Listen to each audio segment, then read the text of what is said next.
Hello guys, welcome back to my channel, welcome back to my another video. আশা করি তোমরা সবাই ভালো আছো আর আমিও খুব ভালো আছি। দেখতেই পাচ্ছ সকাল সকাল বেরিয়ে পড়েছি।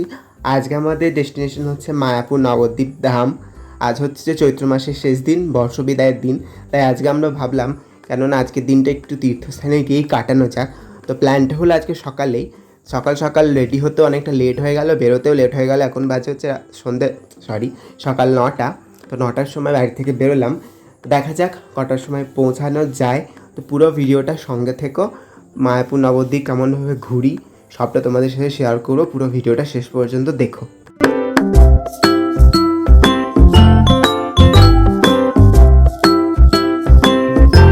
এখন পৌঁছে গেছি নবদ্বীপ শহরের কাছে। আর আমাদের প্ল্যান ছিল যে নবদ্বীপ শহর থেকে নৌকা করে গাড়ি সদ্য গঙ্গা পার হয়ে মায়াপুর যাব, তারপর গাড়ি করে মায়াপুরটা ঘুরে তারপর আবার নৌকা করে ব্যাক করব নবদ্বীপে। কিন্তু এনারা বললেন যে না, নৌকা করে গাড়িটা পার করা একটু অসুবিধা হবে, সেজন্য কী আর করব, সড়কপথই ব্যবহার করতে হলে অনেকটা রাস্তা হয়ে যাবে, তবে কী আর করব, কিছু করার নেই। তো এখন গৌরাঙ্গ সেতু পার হচ্ছি। গৌরাঙ্গ সেতু পার হয়ে অনেকটা ঘুরতি পথেই আমাদেরকে মায়াপুর আগে যেতে হবে, তারপর মায়াপুর ঘুরে আবার ব্যাক করার পথে যদি সময় থাকে তো নবদ্বীপটা ঘুরবো। ঠিক আছে, আমরা মায়াপুর, তারপর গুগল ম্যাপ দেখে ইস্কনের মন্দিরের কাছে যাচ্ছি। ওই যে দূরে দেখা যাচ্ছে ইস্কনের মেন মন্দিরটা, যে মানে যেটা তো এখন তৈরি করছি ইস্কন, সেই মন্দিরটা দেখা যাচ্ছে, ওই দিক দিয়ে যাচ্ছি। এরপর পৌঁছেও গেছি মন্দিরে। দূরে আমরা গাড়িটা পার্ক করলাম, 150 টাকা নিল গাড়ি পার্কিং, 24 ঘন্টা গাড়ি পার্ক করতে পারবে। তারপর প্রচণ্ড গরম, প্রচণ্ড রোদ, একটা আখের রস নিয়ে নিলাম আমরা। তারপর যাচ্ছে ওইদিকে, কারণ ওখানে দেখতে পাচ্ছ লাইন পড়েছে, ওখানে মোবাইল জমা দিতে হবে, ব্যাগ জমা দিতে হবে, মোবাইল ব্যাগ সব জমা দেওয়ার পর একটা মন্দিরে গেছিলাম। সেখানে তো মোবাইল অ্যালাউ ছিল না, তাই ভিডিও করতে পারিনি।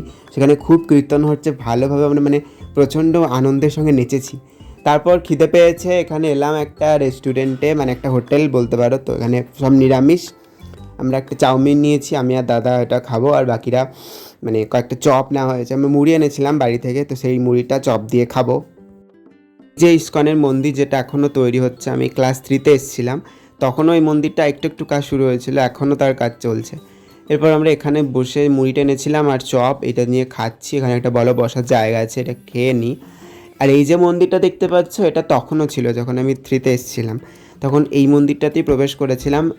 এখন বলছে যে বন্ধ, 4:30 পর খুলবে। 4:30 পর্যন্ত ওয়েট করব, দেখি যদি পারি তো করি। তারপর এখানে একটা আইসক্রিম নিয়ে নিয়েছি। আর এখানে দেখতে পাচ্ছ লাইন দাঁড়িয়েছে, এটা খাবারের লাইন, ফ্রি কুপনে খাওয়া দাওয়া হচ্ছে, মানে টাকা পয়সা ছাড়া। আমরা যাচ্ছি গোশালা দেখতে, তো তখনই দেখলাম এত লাইন কি হচ্ছে না হচ্ছে। তখনও খেয়েছিলাম যখন 3তে এসেছিলাম, তখন অত মনে নেই। তারপরে এনাদেরকে জিজ্ঞেস করলাম, তো এনারা বললো যে ফ্রিতে দাঁড়িয়ে পড়ুন, খাবার পেয়ে যাবেন, টাকা পয়সা নেই। আমরা ঠিক করলাম চলো গোশালাটা দেখে আসি, তারপরে এসে খাওয়া দাওয়া করা যাবে। আর এই যে পাহাড়ের মধ্যে দেখছি, এটা পাহাড় না, এটা হয়তো সেই খড়ের পালা দেওয়া থাকে না, ওরকম কিছু। চলো গোশালায় যাই, তারপর দেখা হচ্ছে। চলে এসেছি গোশালায়, মায়াপুরের গোশালায়।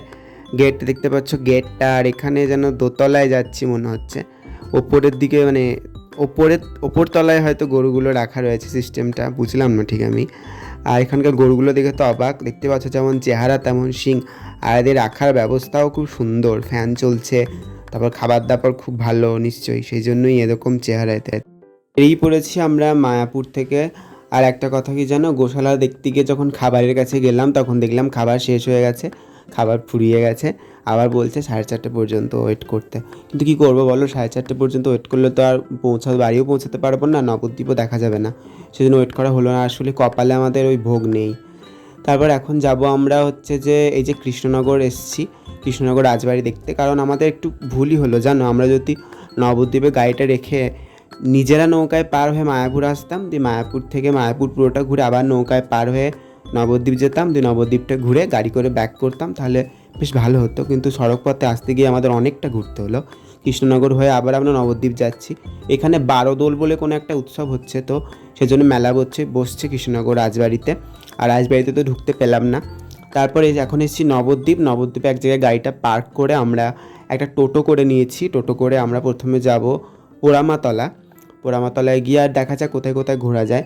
এই যে এসছি পোড়ামাতলায়, এখানে মানে চারিদিকে দোকান ফোকান। তারপর পোড়ামাতলায় মায়ের কাছে একটু প্রণাম টনাম করে এখানে একটা গুহার মধ্যে দিয়ে যাচ্ছি এখন।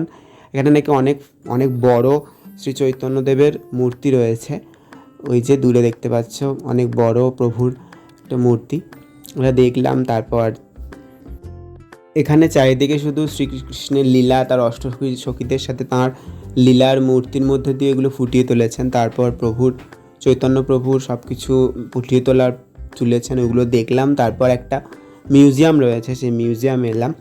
এখানেও শ্রীকৃষ্ণ, রাধা, তার অষ্টসখীরার মধ্যে একটা মূর্তি এগুলো রয়েছে। আর পাশে একটা রয়েছে একটা দোলের গোপাল, যাকে সবাই মানে দোলনা ধরে টানছে। তো আমি একবার টেনে নিলাম, ঠাকুমাও একবার টেনেছে। নবদ্বীপে বহু জায়গা ঘোরার পর ভাবলাম নবদ্বীপে গঙ্গার জলও একটু মাথায় নিয়ে যাই, তাই নবদ্বীপের ঘাটটাতে এলাম গঙ্গার জল মাথায় নিতে।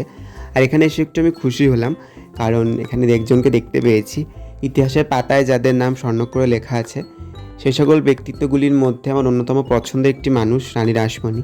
তো নবদ্বীপ এই ঘাটটাতে এসে আমি রানীমার দেখা পেলাম, এটা আমার কাছে একটা খুব ভালো লাগার ব্যাপার। এই ঘাটে এসে দূরে দেখো ওই সেই ইস্কনের মন্দির, যেটা আমরা অতটা পথ ঘুরে দেখতে গেলাম। তো একবার ভাবো যদি আমরা নবদ্বীপে এসে গঙ্গা পার হয়ে যেতাম তাহলে কতটাই না সুবিধা হতো আমাদের। বাজে হচ্ছে রাত্রি 8টা, পৌঁছে গেছি বাড়ির কাছাকাছি। দেখতে পাচ্ছ রাস্তায় কেমন অন্ধকার। চলো ভিডিওটা এখানেই শেষ করছি। একদিনে 2টো তীর্থস্থান ঘুরলাম। কেমন লাগলো অবশ্যই কমেন্টে জানিও। চ্যানেলটা সাবস্ক্রাইব করে পাশে থেকো। টাটা।